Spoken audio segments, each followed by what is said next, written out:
Hello and welcome to episode 19 of Unpacking Articles.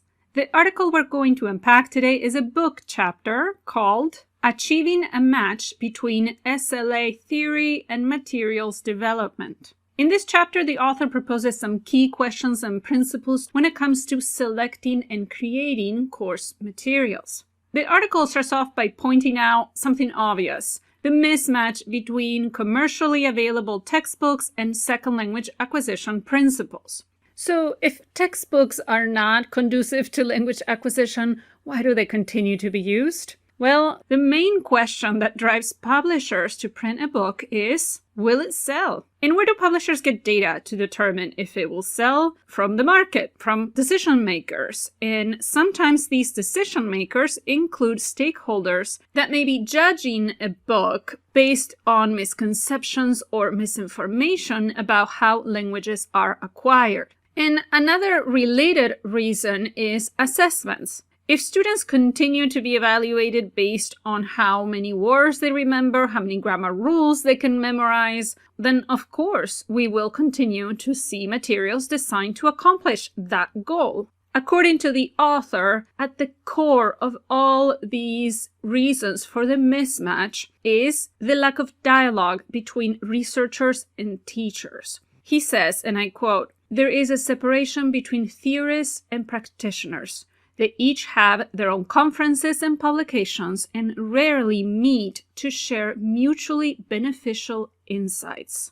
I really like that phrase, mutually beneficial. It should indeed be a dialogue, a two-way street. Now, when we talk about materials being informed by what we know, the author concedes that we don't know everything about second language acquisition, and there are certainly areas of disagreement within the field of SLA. But, the author says, there are at least 5 things we do know, and so the author proposes these 5 criteria or prerequisites for durable and effective language acquisition, as he puts it. All right, principle 1 is about input. Are you surprised? I think we can all agree that textbooks should provide exposure to rich, recycled, meaningful, and comprehensible input. The author is not talking about the typical textbook dialogues or short passages over using a particular grammar structure. We've all seen those. But rather, he's talking about input that reflects authentic language use as much as possible. He says learners should not be restricted in their access to the target language. And that's a phrase that certainly resonates with me. Now, principles 2 and 3 have to do with engagement. The author says that textbook activities and content should engage learners both cognitively and affectively. In other words, they should think and feel. Students should engage with the content deeply, and they should have some sort of emotional reaction or personal connection to it. They need to be interested and invested in it.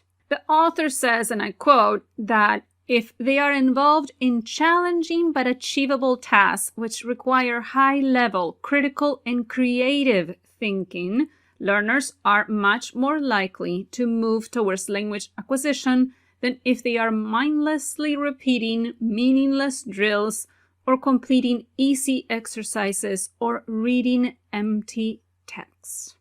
Principle 4 has to do with focus on form, and that's a term we explored in another video, so go check it out if you haven't yet. So the author says that good course materials include focus on form during or after students have focused on meaning. And it shouldn't be about telling them the rules, but rather letting them discover them. So he is a proponent of inductive learning. Personally, I like the emphasis on leading with meaning, but I have some reservations about inductive learning, and I'll come back to that a little bit later in this video. Let's wrap it up with principle number 5, which is about communication. Activities should give learners lots of opportunities to engage in meaningful contextualized communication. And once again, the author emphasizes authenticity. The activities should have a real-world connection. The issues that he notices with current textbooks is that the majority of activities where learners are expressing meaning, are actually more about practicing than communicating.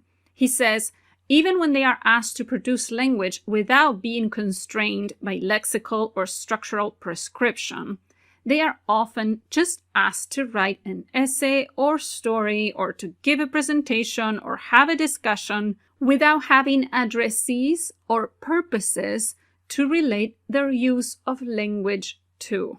What does that mean? It means that it's not just about making something open-ended and just letting the students be creative, but it should be about having a clear purpose and audience, and it should be as authentic as possible. How do we do this? Well, according to this author, some potential ways of making communication authentic and contextualized is through problem solving, role plays, simulations, etc. Now, when I saw role plays and simulations, I thought, couldn't you make the case that pretending to be in a situation is indeed a form of practicing? In a way, that is still communicative practice, I would say. As much as I appreciate these 5 principles, I would like to share with you some of my concerns. The first one has to do with the scaffolding that novice learners need. The way the principles are written could make some educators feel like they should not provide so much structure to activities, but I don't think that's the right takeaway message here. Guidance and structure are not always bad. In fact, in some cases, it is necessary. Of course, there's a fine line between control that helps learning and control that hinders learning. I agree that learners should be given more autonomy in expressing themselves and that we should not be so controlling about which words they use and which structures they use to the point that it becomes unnatural language use. I fully agree with that. But novice learners in particular do need scaffolding, structure, and support to develop their language skills. On a related note, I feel like some aspects of these principles only work in almost ideal conditions under the premise that students are there in your course because they want to learn the language. The very first principle, for example, talked about exposure, and the author insisted that it should be task-free. Learners should not have to do anything but listening to the teacher or reading a text. Personally, I have seen that work only with highly motivated students. So if I see a textbook that has sections that are task-free, that is not a feature that I find appealing in a textbook. I want learners to be engaged throughout the lesson. So instead of saying exposure to rich and comprehensible input, sorry, I have to edit that to engagement with rich and comprehensible input. The third concern I have has to do with inductive learning or guiding learners to discover grammar rules. One of the examples the author gives us a good model of what this would look like is write a summary of the uses of but. Students are prompted to notice different uses of this conjunction in English within a text, and then they're supposed to write a summary of the uses. Why am I concerned? Well, first, because language is very complex. I would struggle with a master's and PhD to verbalize the uses of but, and I cannot imagine asking my students to do that on their own. And is this the best use of class time? I honestly wonder that, because knowing rules doesn't mean we can use them or we will use them. So if I already have limited class time with my students, should I be using some of that time for them to try to figure out the uses of the conjunction but?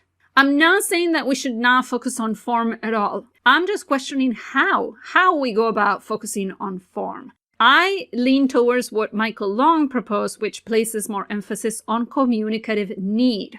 The teacher or the students turn their attention to form while trying to interpret or express meaning, while they're trying to communicate. If they cannot verbalize why you use but in a sentence, that is perfectly okay with me. My communicative goals are still accomplished. The The bottom line is that language teaching is as complex as language itself. It is indeed difficult to formulate a universal set of principles for language teaching and language materials in particular that will work for all learners in all contexts. Are there fundamental aspects of language acquisition we should keep in mind? Absolutely. But we should also keep in mind our goals, our context, and above all, our learners. In other words, we need to figure out how best to apply what we know to what we do. So the takeaway is, materials should be adapted to your teaching and not the other way around. That's just my take on it. As usual, I encourage you to read the original and draw your own conclusions. Thank you for tuning in, and until next time.